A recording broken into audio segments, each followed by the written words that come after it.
Yeah, hello everyone, Fire Mariner back again with another figure review, and today we will be looking at the passionate and sexy Mika Jougasaki from Idolmaster Cinderella Girls.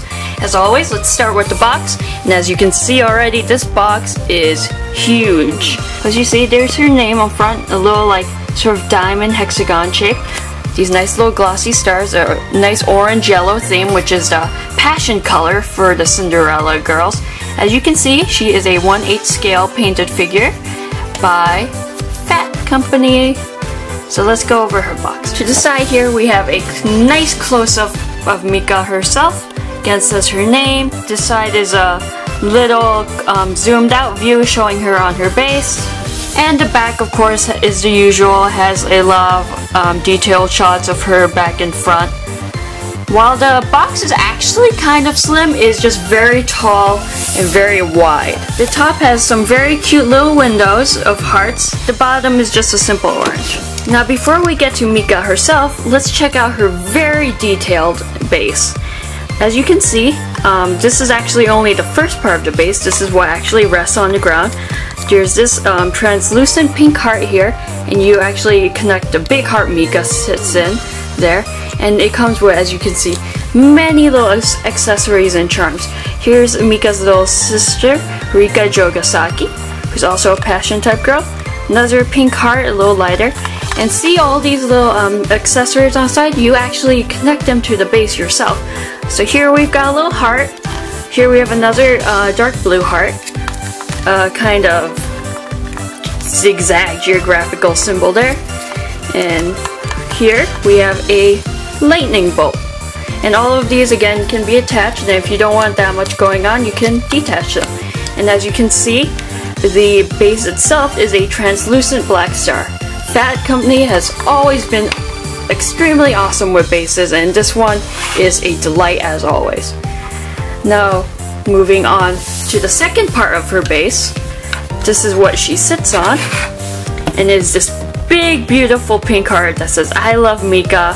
Has all these, this is the passion symbol from the game, a little peace sign, a little smiley face, and it is well detailed. On the back is a very glossy pink. So you see, this is where it pegs in.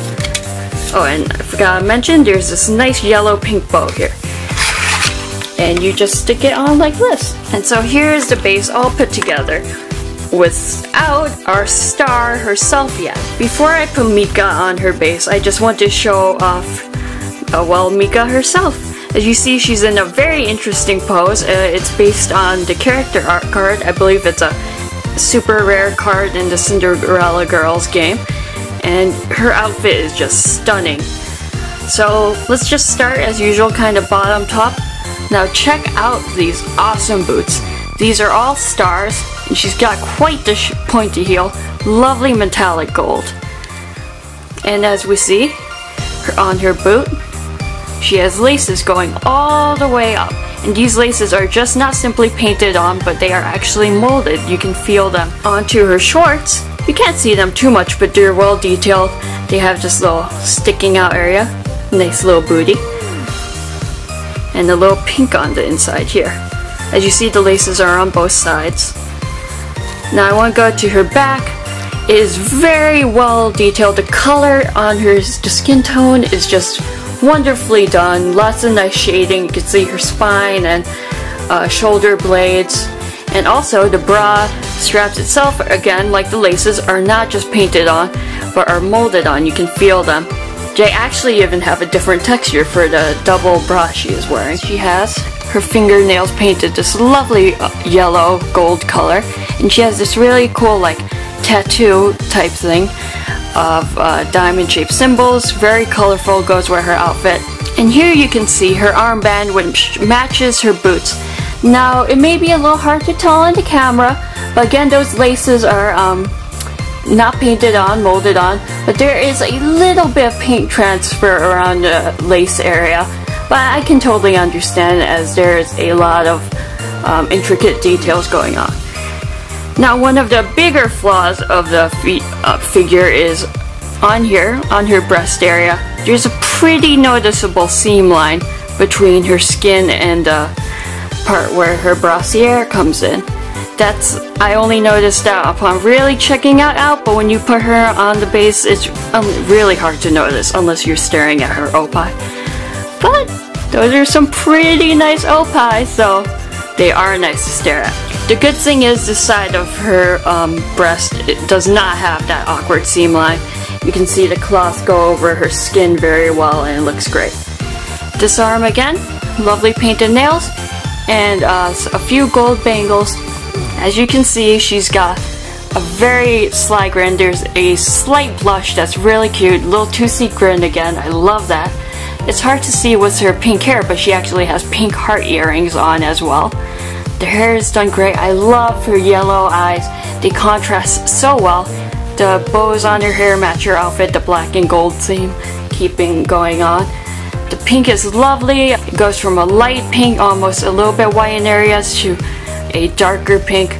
Though I will say, as much as I love this figure, there were a few rough edges, maybe just because of how wild her little pigtails are. You can see her earrings a little more well from the back. And again, I have only, it's even hard to see on camera, but here's one, but even it looks like part of the shading. I have a few little parts where the paint just kind of scraped off, but it's hardly noticeable again since it's from the back. So yeah, there is the beautiful Mika Jougasaki. And now let us see her on her base. Now this piece here, as you can see, this clear piece of plastic was added later to help Mika actually sit on her base. I hate when they have to add little transparent things, but it's actually really not noticeable, and it helps her stay. As you can see, this is not exactly, there's no peg, so it's not great for her to sit on. And now let's place Mika in. As you can see, it falls right into place, and there we have Mika.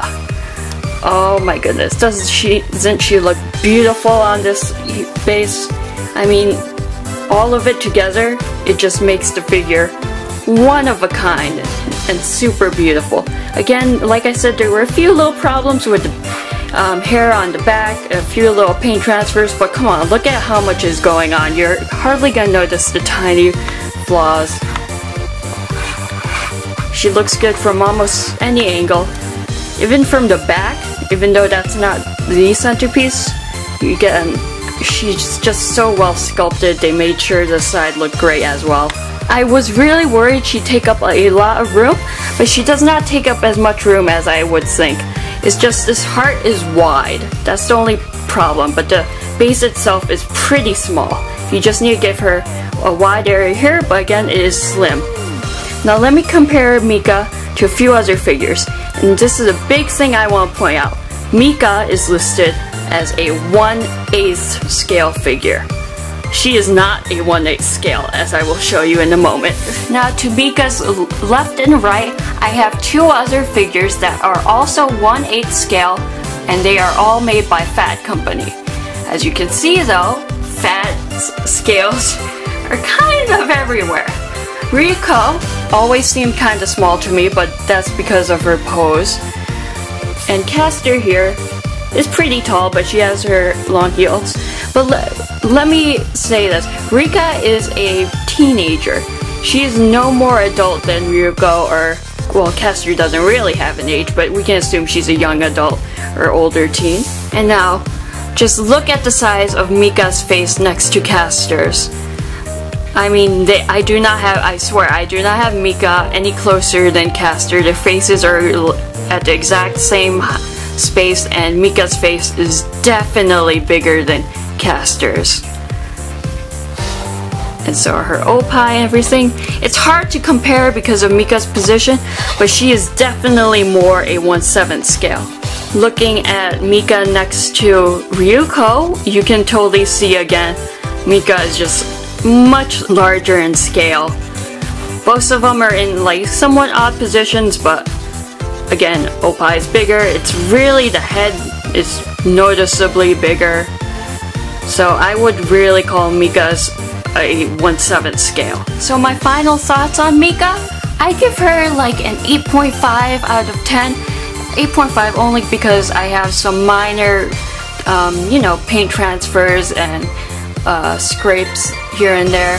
And again, she is a new figure. I didn't drop her or anything, but it happens. Look at how detailed a figure she is.